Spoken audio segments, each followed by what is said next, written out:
Welcome into the CHGO White Sox pregame show, presented by PointsBet. Use promo code CHGO when you sign up to get 2 risk-free bets up to $2,000. Welcome into Studio A of our CHGO offices, the very, very cool CHGO offices. Thank you very much, Jake Flanagan, for your help on that one. We are coming to you live from the West Loop of Chicago. I'm Sean Anderson, the host of the CHGO White Sox podcast. You can follow me on Twitter at Sean_W_Anderson. Alongside me, as always, Herb Lawrence. Hello. You can follow him on Twitter at Ecknerwall23. He's a CHGO White Sox community leader, all decked out in Bears gear, all ready for Sundays. Man, my man Justin Fields got me hyped. All ready for September. I'm ready to be hurt. As Cody Delmendo, our CHGO Cubs guy, I'm ready to be hurt again. There you go. September 11th, start of the new season for the Bears. So you're getting close each and every day. They keep playing preseason games. He looked good in the last one. Yeah. Very much so, and he's going to be facing a 49ers team. I think he went to the NFC Championship last year, so it's going to be a real tough go for Justin Fields, but I have faith in him. Did it really go to the NFC Championship game? I believe so. With Jimmy G? You went to the NFC Championship I'm game? pretty sure they did. Really? Yeah. Steven just took the biggest bite of an apple I've ever seen, like a horse. I see it. Cannot talk. He's trying to digest this massive bite of apple. I'm trying to keep that a secret over here. There is nothing better than a nice, juicy apple. You were trying to speak up about the 49ers. The 49ers playing the NFC title game last year? Is it the last year? Rams and Niners? Yeah. I believe so. And they're moving on from Jimmy G. Ooh, hey, I don't know. He's the backup. They gotta have now. Trey Lance play. They drafted him in the first round. They traded up for that guy, so eventually they have to have him play. But I think that it's gonna be a big mistake because they just have Jimmy G just waiting in the wings. Trade him to Seattle. Hell. Well, and we got bigger things to talk about anyways. Do we? Maybe they trade him to Seattle. Yeah, we kind of do. This has been breaking news coming into this game, and our guy Baseball Tossed hoping Tony is okay because the White Sox released this basically right before Herb walked in to the office today. At the direction of his doctors, Chicago White Sox manager Tony La Russa will miss tonight's game versus Kansas City. La Russa is scheduled to undergo further medical testing tomorrow in Chicago. Bench coach Miguel Cairo, and Cardinals legend, will manage the club in La Russa's absence. Cairo, 48 years old, went 2-0 as the White Sox acting manager in 2021, recording a 9-8 victory on August 12th versus the Yankees at the Field of Dreams game and a 7-2 win on September 7th at Texas. The White Sox anticipate providing an update on La Russa's status prior to tomorrow's night against the Royals. And the odd thing is, Tony La Russa was seen on the field earlier in the day with Rick Hahn speaking. This is from Daryl Van Schouwen taking a photo of the two chatting on the third base foul line, and he talked to the media. Vinny Duber talked to Tony La Russa today, and he said he seemed fine, nothing abnormal. So very odd that basically an hour before the game, Tony La Russa is scratched. So, Herb, what are you making of this situation? I just want Tony to feel well and be well. There's nothing worse than being under the weather and feeling ill, especially if it comes off this quickly. As they were talking to him, and you saw in the picture there, he was talking to GM Rick Hahn. So get well, get a speedy recovery to Tony as soon as he can get back. Definitely come on back, because there's nothing worse than being sick. And I know most White Sox fans have been hating on Tony for his managerial style. That is a different thing than the health of the person. So we want the person to be fine. Cool?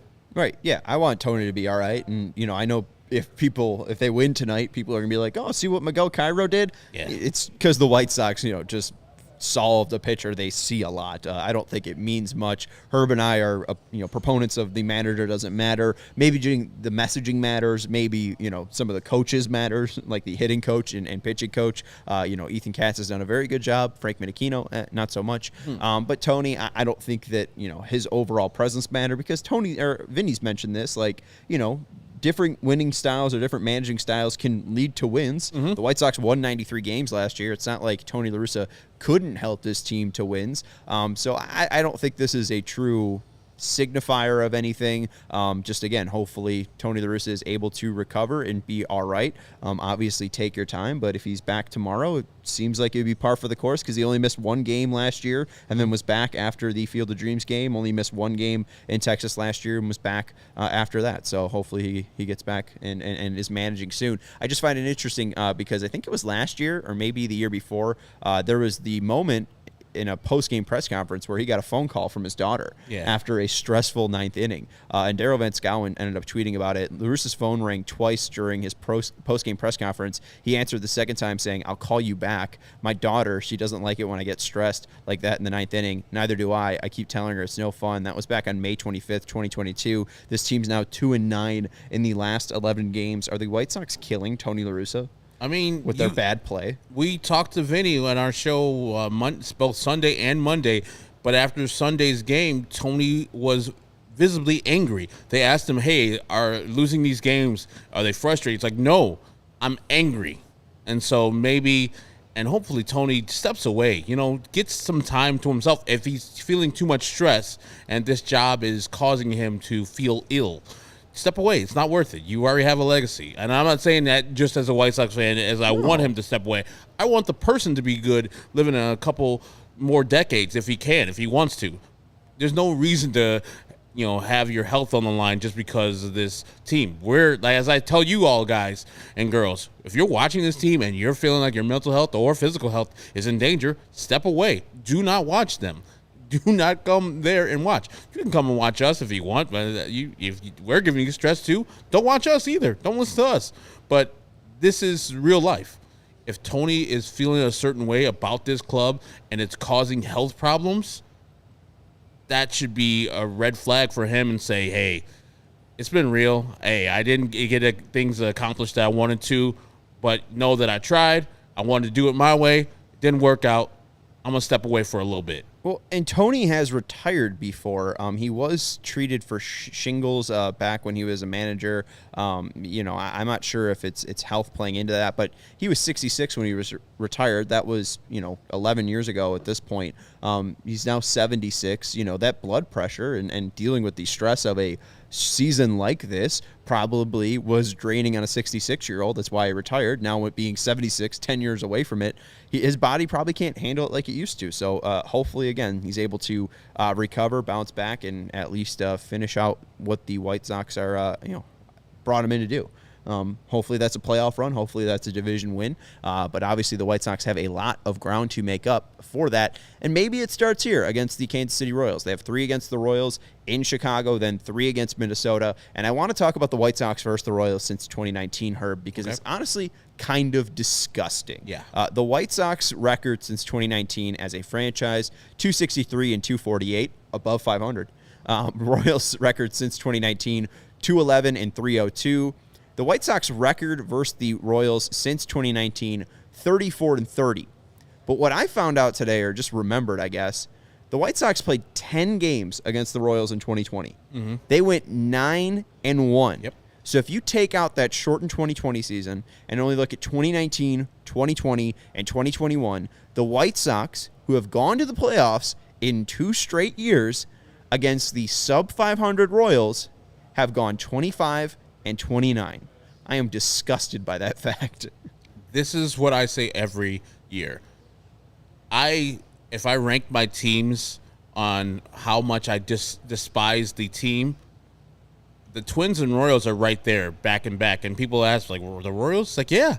The Royals beat the White Sox more times than the White Sox beat the Royals. It seems like it. No matter if the Royals are good, bad, or the White Sox are good or bad, the Royals always give the White Sox troubles. Now, the 2020 season, White Sox took care of business, and they took care of business versus most teams that year. They had a great year.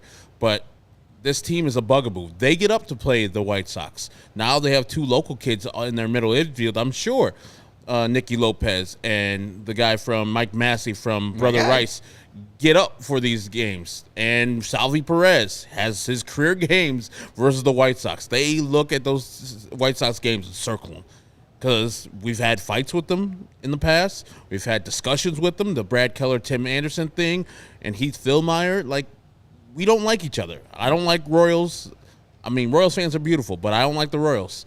I love that ballpark, but it's something about them that just gets under your skin, even though they're not competitive. Right, and I mean, I think it's probably what led to them winning the World Series in 2015. They are a contact-based team. They play great defense, and they win with speed. And it's stuff that is annoying because a team with power like the White Sox that can hit home runs like that, when they aren't hitting home runs, then they have to play, fundamental baseball. And what the Royals can always do is play fundamental baseball.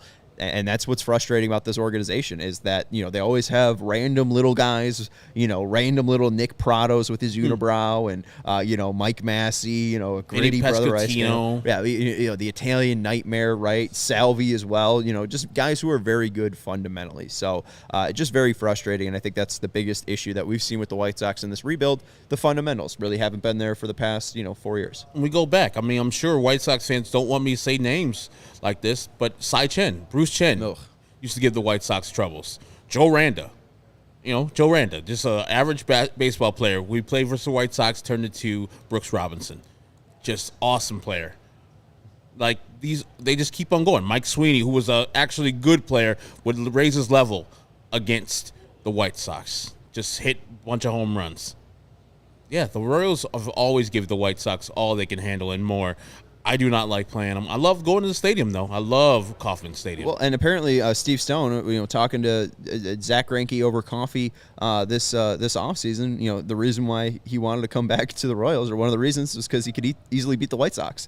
The White Sox beat themselves is basically what he had said. So, coming back and facing them is easy work. Let's look at the White Sox lineup and see what they're going to be throwing out under Miguel Cairo in relief for Tony La Russa. Leading off will be A.J. Pollock in center field. Batting second, Andrew Vaughn in left field. Batting third, Jose Abreu at first base. Batting fourth, Eloy Jimenez at designated hitter. Batting fifth, Gavin Sheets in right field. Batting sixth, Elvis Andrus at shortstop. Batting seventh, Yuri Garcia at third base. Batting eighth, Josh Harrison at second base. And batting ninth, Sebi Zavala doing the catching. A interesting infield there. Harrison at second, Andrus at short, and Garcia at third. Fun. Yeah, and in the absence of Tim Anderson, Luis Robert, and Yohan Moncada, you got to put that lineup out there. That's the best I think you can do when you have those people missing. So, pray to God that the White Sox find a way. Again, I think, 2 starts ago versus Brady Singer, they got to him here at Guaranteed Rate Field. So have that game plan again. Hopefully that Brady Singer slider's not working as much as it was the first 2 games, and his sinker's staying up in the zone so you can crush. Yeah, I like Brady Singer a lot, though, especially against this White Sox team. Oh, yeah. We see what Zach Davies can do. They're 2-9. They're in a bad rut, and I don't know about this one, Herb. I really like this Brady Singer kid, and he's been doing a lot of damage, striking out at least 6 in his last 4. In the last game he had against the White Sox, in Kansas City, of a doubleheader, 7 1/3, 5 hits, 1 earned runs, no walks, and 6 strikeouts. I really feel like they're more in that mode than the last time they saw him. Actually, he's owned them. I mean, he got. Oh, no, he did. The August 3rd one, yeah. Yep. 11 hits, 4 earned runs, 1 walk, 3 strikeouts. They were blending together because he pitched August 3rd against them, got lit up, and then August 9th he came back 6 days later and shoved it down their throats. Yep. That's why I'm not really worried. Different venue. I mean, the White Sox got to him last time he was at Guaranteed Rate. They could take that game plan into this game. I remember they were just attacking him early in the strike zone or early in his pitch count because they didn't want to get to a deeper count because he has been striking out guys, and especially White Sox, if you get deeper in the counts, because the White Sox love to swing at balls outside the zone. So just make sure you're swinging at balls only middle in if you feel a slider's coming, and swing at balls only in the middle of the plate or elevate if you're swinging at the sinker. I can't get the word out. If you're singing that sinker, make sure he gets that elevated, and that's how you do it in the first couple innings versus Brady Singer before he gets a little more depth and finds a location, finds a release point to hit it low, and so the White Sox do their thing, hitting ground balls. And that's a great point too.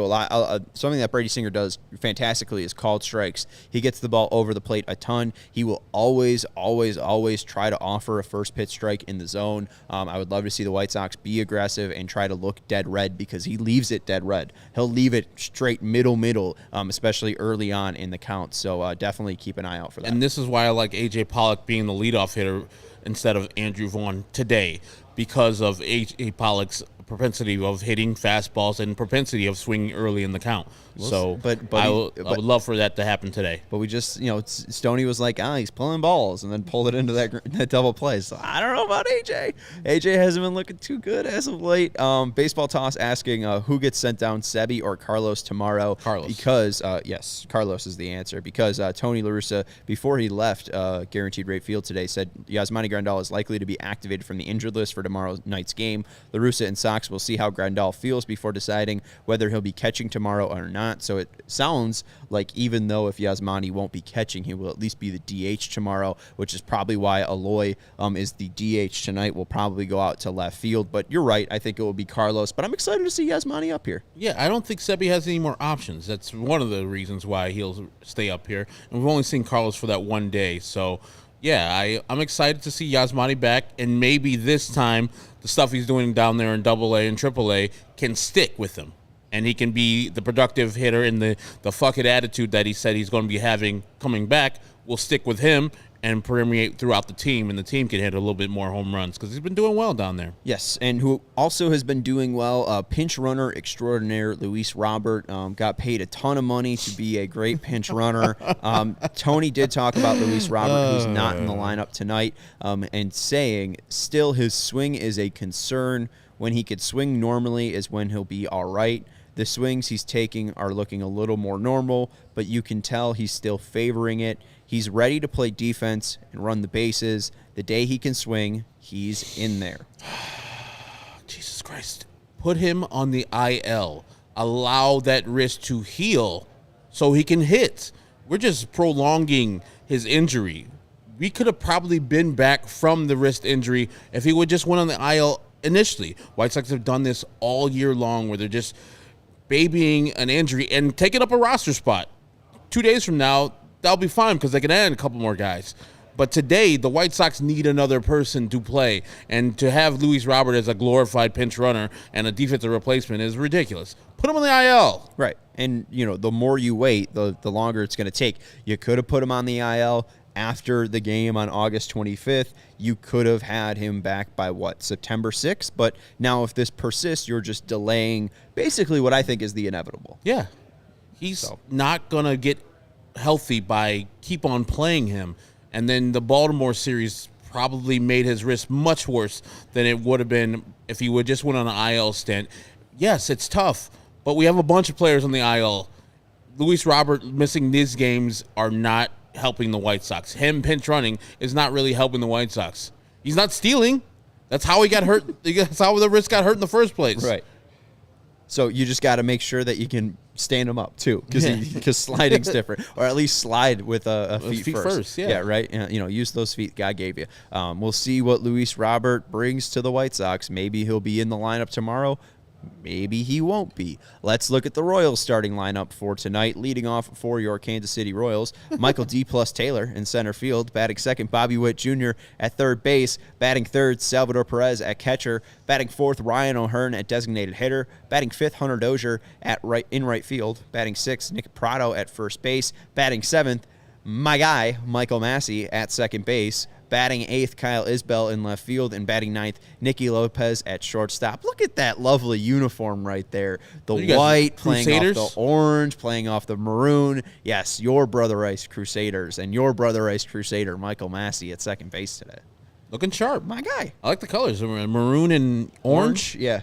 Okay, I like it. It looks a smooth as look. I hope he has a 0 for 4 day. I hope so too. I think he went to Leo. I think we stole our colors from Leo. Okay. Or basically, I think it's Leo and Saint Ignatius. We stole our colors from. We took the orange from Leo and then the maroon from Saint Ignatius. So it's nothing.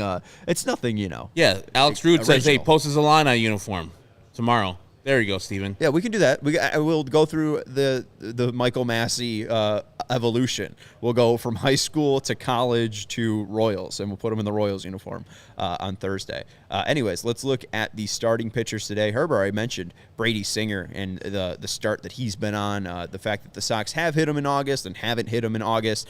In 117 innings pitched this year, he's got a 3.15 ERA, 101 hits allowed, 120 strikeouts, 29 walks, and an ERA plus of 129. Lucas Giolito on the year, 122 and 2/3 innings pitched, a 5.14 ERA, 138 hits allowed, 135 strikeouts, 46 walks, and 78 ERA plus for Lucas Giolito. Hopefully it's a bounce-back game for big game Lucas, large game Lucas. But this is not a large game. I mean, they're 2-9 in their last 11. Yeah, so I don't know if he feels it's a large game. If he feels that the pressure's on him since he hasn't pitched well his last couple starts, maybe he has to ramp it up and feels like this is a playoff type of start, playoff type of atmosphere, because the White Sox need most of these games going down the stretch. They have 34 left. I saw somebody said 22-12 is probably going to get you to the playoffs. That will be a tall thing for this team to get to, and it starts right here with Lucas Giolito shoving the ball down the Royals' throats. No walks. Throw the ball over the plate and let these sumbitches hit it. Let the Royals hit what they're going to hit. The thing you get into trouble with is you allow their speedsters to get on base, and then they go first to second to third, and then they're going to sacrifice somebody in or going to hit a single and somebody's going to score. Don't let them on base. Let them earn their bases they're going to be earning today, and then try to keep the running game to a minimum, which is very hard with the Kansas City Royals and the Sebi and Lucas Giolito combination. Yeah, you said 22-10, 22-12? 22-12. Yeah, that gives you 85 wins. I think even 20 wins, honestly. I think 83 might be able to. 83. Might be able to win the division. I don't know. I'm not really sold on the Guardians. The Twins are kind of making a push here, but I don't know if it's real. I'm really sold on the Guardians. They're really good. I just Not don't really know. good. They're good. Just better than the White Sox. Right now, I think they're still ahead of the Orioles. So the Guardians are, beating a playoff team. They're 5-1 now over the Orioles. So that one is looking good for the Guardians. So maybe they're able to take the AL Central and bring it home. I'm excited for Lucas. It just felt like he was in more control with his fastball, really riding it into right-handed pitchers or left-handed pitchers last outing.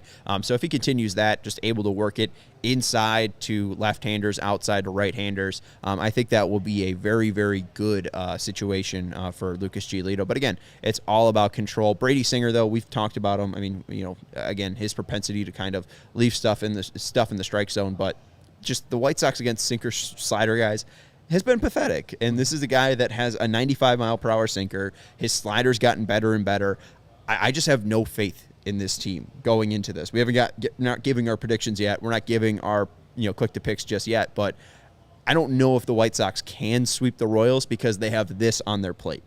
I think that it's such a tough spot to look at these sub-500 Royals and say, okay, you'll sweep them because Brady Singer's on the mound, just because of one guy. Yeah, I think the more problem I have today is not that Brady Singer's on the mound, as that the White Sox batters are facing Brady Singer. So I don't think they'll get enough hits and enough extra base hits to affect the outcome of the game. I don't know how Lucas Giolito is going to pitch tonight. I hope he pitches well. I hope LG returns. But that hasn't happened this year. Not many times has LG returned. We saw that Minnesota series where we really needed him. He stepped up there, but it's been few and far between for him. I think if the White Sox lose this game, it'll be because the lack of runs they're going to be scoring off of Brady Singer and the Royals bullpen. Yeah, here are the White Sox versus Singer lifetime. Gavin Sheets is 0 for 7 with 4 Ks. Leury Garcia is 2 for 11 with 3 Ks. Jose Abreu's 3 for 18 with 5 Ks. 1 home run, though. Andrew Vaughn is 3 for 13 with 3 Ks. AJ Pollock, 2 for 10 with 1 K. So I guess that's good. because he only has 1 strikeout. Sebi Zavala's 1 for 6 with 2 Ks. Elvis Andrus 1 for 5 with no Ks. Josh Harrison 2 for 7 with 1 home run and only 1 K. And Aloy's hit well against him, 7 for 13. But I don't think Aloy has seen him only twice this year. I think August 3rd and August 9th. So how are you feeling with now seeing those stats? Herb? Even worse. Like, I thought maybe somebody, except for Aloy, had some success versus him, but no, even our guy, August Abreu's not even doing well versus him. It's a very sad thing the White Sox can't see. I mean, and this is before this year where Brady Singer's kind of found something. Right. And early in the year, I remember, like, didn't Brady Singer get sent down to AAA, retooled some things, and came back and suck it up the White Sox ass? And we're like, why the White Sox lose this Brady Singer thing? And that probably gave him confidence that he can get people out with his slider and sinker. That's pretty much what he throws, sinker slider guy all day long. I just think that they got to look at the game that they played versus them on August 3rd and say, okay, it wasn't a lot of runs, but he also only went 4 innings. We got 4 runs off him. We got 11 hits. This guy is not invincible. Yes, he mostly has our number this year, but hell, we've gotten to him, and these are the games we need to. And as Yasmani said, even though he's not here, fuck it. Fuck it. Let's air this out. If we see a ball that we see that is good for us early in the count, let's air it out and try to hit home runs off this sumbitch. Right. Don't let him strike you out. I mean, we saw the Padres yesterday be really aggressive against Carlos Rodon, and that's a guy that they've seen a lot. Carlos Rodon is still an upper echelon pitcher, but if you are doing your scouting, if you know what the pitcher is trying to do against you, you should be able to take advantage of it, especially a guy with 2 pitches. I mean, there's a reason why going through 3 times of an order, a lineup, you usually have worse success because guys are seeing you more and you're more tired. So we'll see if the White Sox turn the amount they've seen Brady Singer into some success. Ken Hines bringing up in a fun point, Aaron Bummer will be back soon. He's pitching in AAA tonight. He's making his rehab stints here. So Aaron Bummer might be returning for the White Sox soon, which would be very, very welcomed. I do want to scroll up real quick, Steven. We'll get to the Royals versus Lucas Giolito, but Edgar asking, what's the over-under on how many singles the Sox hit tonight? I will say 7.5. Under. I think Brady Singer goes 6 innings, allows 6 hits, and all of them are singles. Yes. I don't think the Sox will get 7 hits today. Okay. I hope they prove me wrong. I'll take the over. So I will say over 8 singles. Herb is going to say under. I give you 6.5 or 7.5. If you say 6.5, I'm still going under. Okay, I'll give you 6.5. Under. All right. So Steven, just make a note of that. Under 6.5 singles tonight. I will take the over. Herb will take the under. That is not an official prep, but it could be on the best sportsbook out there. PointsBet Sportsbook is counting down the days until the football season with a new offer every day until the season kicks off. From now until September 8th, PointsBet's Power Hour will kick off. Will unlock a new daily offer from 12 to 1 p.m. Central Standard Time. Sign up for PointsBet now using the code CHGO to get 2 risk-free bets up to $2,000. And don't miss out on your chance to get daily access to free bets, boosted odds, and so much more now through September 8th. But that's not it. If you make a $51 or more first-time deposit, you'll receive a free CHGO membership, which unlocks all of our web content, and you'll even get a free shirt of your choice from a CHGO locker. So download the PointsBet app today and use code CHGO to take advantage of this limited-time offer. Don't just bet. Live your bet life with PointsBet. If you're someone who has a gambling problem and wants help, call 1-800-GAMBLER for crisis counseling and referral services. And I want to let you know, too, about the brand new shirt in the CHGO locker. Herb's got a new shirt from the CHGO locker. He's got the CHGO across the chest. He's also got the size C shirt that's come in the mail. Yep. But we got the new QB1 shirt that's come out. So if you're making that $51 deposit or more on PointsBet using code CHGO, you can get the code, the free shirt code, and use it on this shirt. So